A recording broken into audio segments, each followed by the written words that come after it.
Hey everybody, welcome back to the channel. In this video, what I'm going to do is I'm going to show you how to embroider one of these bags. I think they're called cling bags, and these are the ones that I think a lot of young people are big on this. Okay, so I wanted to show you guys how to embroider these types of bags. They're pretty simple. What I'm going to be doing is I'm going to be using cutaway stabilizer. Now, even though this is not stretchy fabric, I am going to use cutaway stabilizer for the simple fact that these types of bags, they get a lot of wear and tear. And then what I don't want is for them to like throw it in the washing machine, and then the tearaway stabilizer gets dissolved, and then, you know, it kind of like crunches up the embroidery. So that's why I'm going to, my selection is to use cutaway. You could use tearaway if you want, but I kind of want to use the cutaway because I think that will be better. And let me show you exactly what I'm going to be doing also.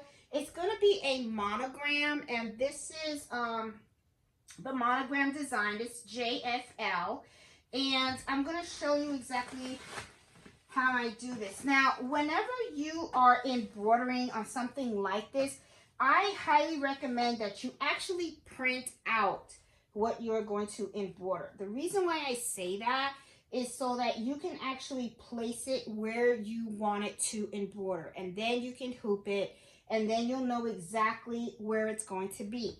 To find the center point of this, what I did was I just folded it in half, and I'm going to take this out. I folded this in half, okay, found where the center point was. All right, and then that is where I put the fold of my design. Now, I'm going to show you up front. When you print these out, okay, using Embroider, as you can see, it's going to have these little grid lines right here. And here is the little cross. And this is your center point right here of the design. And then this is where it's going across. So what I usually do is I'll have it down on the table like this. And I will place the design here. And I just use Scotch tape because I just want to make sure that it is exactly where I want it to be. Now, I am going to use this on my multi-needle machine. If you're using a single needle machine, okay, because I always like to think of both, you know, those that have a flatbed and those that have a multi-needle, okay? What I recommend doing if you are going to embroider something like this, okay, if you take on a job like this, I highly recommend that you look at the bag, okay? Now, this is not the type of bag that I would embroider on a single needle machine, and I'm going to turn it inside out because I want to show you why. Okay, in order for you to do this on a flatbed, you would have to probably, there's only one or two ways, okay? You would have to unstitch this lining right here, and you can do that, okay? The only thing is you got to make sure that you're good at sewing, because if you look up front, see it has stitches right here, okay? So you would have to undo this, okay? So that way you can pull it apart. Another way that you can do this, all right, is, let me show you. I'm going to turn it back inside out.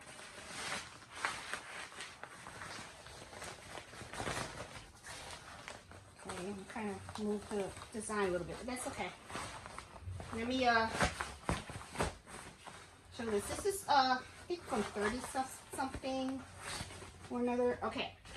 The other thing that you can do, all right, is what I would do if I had took this as a single needle machine. I would tell a customer, would you be okay, instead of the lettering to be here in the middle, okay, would you be all right with me to stitch the initials here? And this is the reason why I say, because then what you can do is you can just push this out of the way, because remember, you have to flatten it. And then I would go ahead and I would embroider it this way, okay? I would put it in the machine like this. This is how you would hoop it, okay? And then you know, it's kind of like a onesie or a shirt where you just have to find the area where you can put it on the hoop and then put it in the flatbed, and then I would just embroider here. So it's just something that I just wanted to point out. And you know what? It's really dark in here. I didn't put the light on. I'm sorry. Okay, so here we go. I'm sure this is a lot brighter. Okay, so anyway, just something to think about if you have a flat bed, okay? Now, I already spoke to the customer, and because I have a multi-needle machine, and multi-needle machines have an arm, she wants it like kind of in the middle, okay? So I've already done all the measuring. I've already put my item in here. So what I'm going to do is now I'm going to hoop this, all right? So how am I going to hoop this? Well, I am going to be using a mighty hoop. Love these hoops. I'm telling you, if you guys do multi-needle machines, they cost an arm and a leg, but they are worth every penny. I'm telling you. Okay, so I'm going to use this, and I also have the hooping station and everything. Kind of have the whole shebang, okay? All right, so like I said, I'm going to be using tearaway stabilizer, so I'm going to put it in here. Okay. Got that. All right. Now I'm going to take my bag, and I'm going to feed it in here.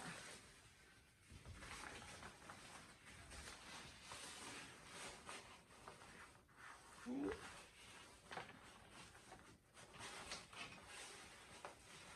And then what I want to do is I kind of feel where the hooping is to make sure that my item is right smack in the middle, and it is. Okay, this is a good spot, so I'm going to put this on, and I already saw that the bag moved, so this can be a little tricky sometimes. If you have somebody that can help you with this, that would be awesome, okay? Because that way you can hold this straight in place as you place it down. Okay, so I'm just going to, let me see, all right. And the thing is, I want to make sure that it's nice and straight. Okay, and let me see, that's perfect. All right, cool, got it, okay. Woo, okay, woo, woo, woo, woo. Now we saw. All right, so now I got this, and I have this hooped in my machine. Let me take this out of the way. Put this down here, out of the way so you guys can see.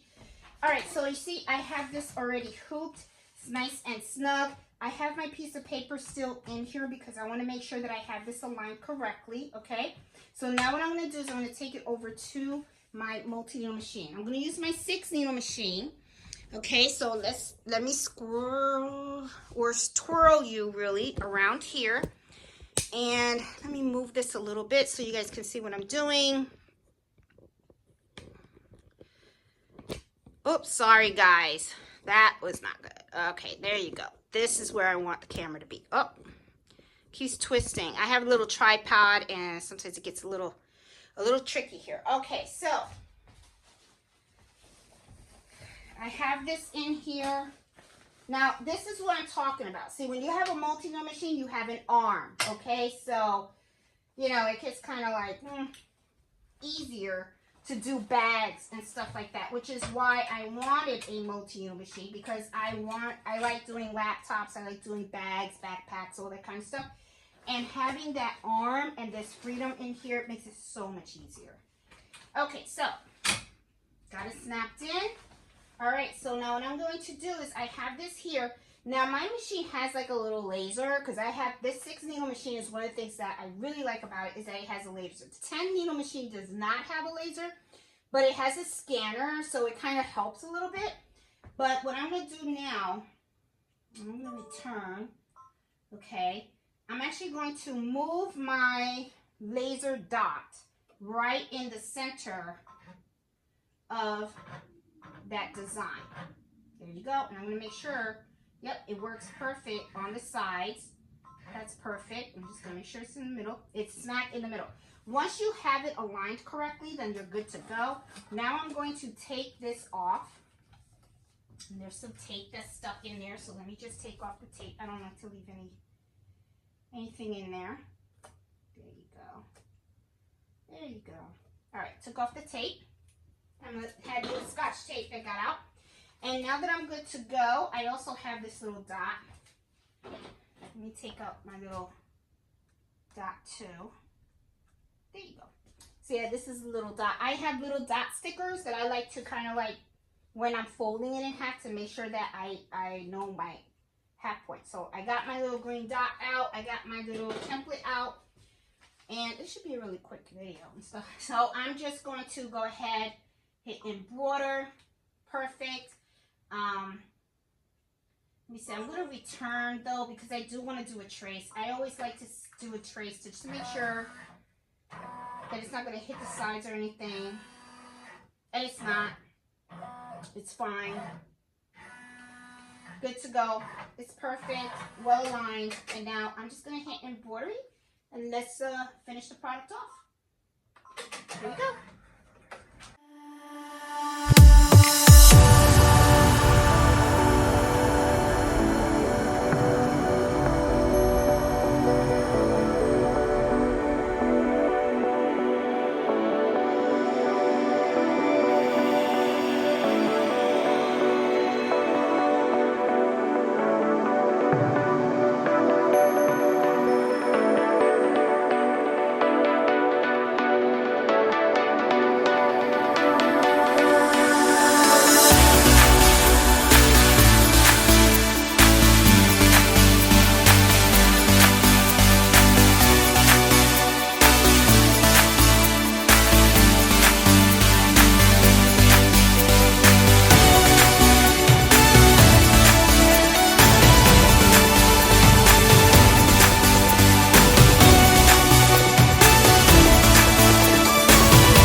Beautiful, beautiful, beautiful. Let's take a look at what we got. Let's go over to the cutting table. And look who's here. The supervisor showed up. You want to say hi, Mello? You want to say hi to everybody? Supervisor's here inspecting. He's a trip. I tell you, boy, this dog is a trip. All right, that's my embroidering buddy. All right, so I am over here at the cutting table. I'm going to take this out. And let's take a look at what we got. And if you have these mighty hoops, always make sure that when you store them, you don't store them like you're hooping, okay? What you do is take the words that are over here and the words that are over here, and this is how you store them, like this, okay? That way, preserves the magnets, okay? It doesn't, like, you know, you don't want to mess up your stuff. That's what they recommend, so whatever they recommend, I do. All right, so let's take a look at this. Let's see. Look, cute, cute, cute. Came out really cute, right smack in the middle. I did one before this one, and I put the sticker way too low. Asked the customer. She said it was all right. She was okay. It didn't bother her. So I was like, oh, I'm pretty lucky, because I would replace the whole thing, you know. So now that I've done this, what I'm going to do is I'm going to turn this baby inside out, okay? Because when I'm finished, I'm not going to give it to the customer like this. Okay. All right. So we still have the cutaway stabilizer right here, right? So what I like to do is I have a pair of scissors. which now I can't find, but that's okay. I'll use these. And then what I like to do is I always cut the stabilizer around this. Now, do not, when you're cutting this stabilizer, do not cut towards the stitches. Always leave some room, and I'll show you how. This is how I do it. Okay? You want to make sure that you're not going to cut the bag behind, because this is how I do it.